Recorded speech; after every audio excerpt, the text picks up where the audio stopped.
C'est l'équipe Gavroche, Global Aeroshop Maubeuge sur cette compétition. Et là, donc, on se retrouve sur les championnats de France pour défendre notre titre de l'année dernière. En fait, on est une équipe d'anciens compétiteurs des équipes de France de parachutisme. On a tous fait partie du VR8 France ou du 4 France. On a tous été champions du monde en parachutisme. Et donc, on a une équipe maintenant qui est axée exclusivement sur les compétitions indoor, donc de soufflerie. Il fait plus froid d'avion en fait.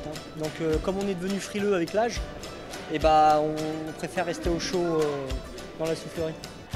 C'est un sport d'équipe effectivement, par contre dans l'air avec le bruit qu'il y a on ne peut pas communiquer entre nous. Donc c'est pour ça qu'on vient de passer beaucoup de temps sur les planches à roulettes, à réfléchir à la construction du saut.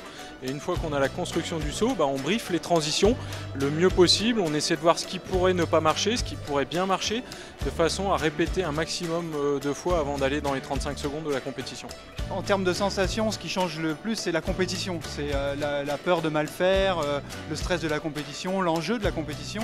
Et c'est ça qui, pour nous, est notre adrénaline dans la soufflerie. C'est cet aspect compétition. Maintenant, ça reste du vol. Et donc, ça reste aussi le plaisir de se déplacer en 3 dimensions dans une salle, ce qu'on ne peut pas faire ailleurs.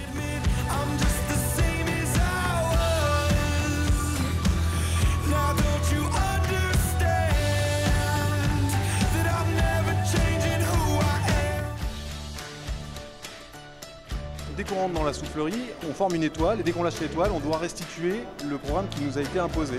On doit le restituer le plus de fois possible. Chaque figure représente un point en 35 secondes et compte le nombre de figures, ça nous donne le nombre de points. On additionne les points au bout de dimanche et on voit qui en a le plus et c'est celui-là qui gagne.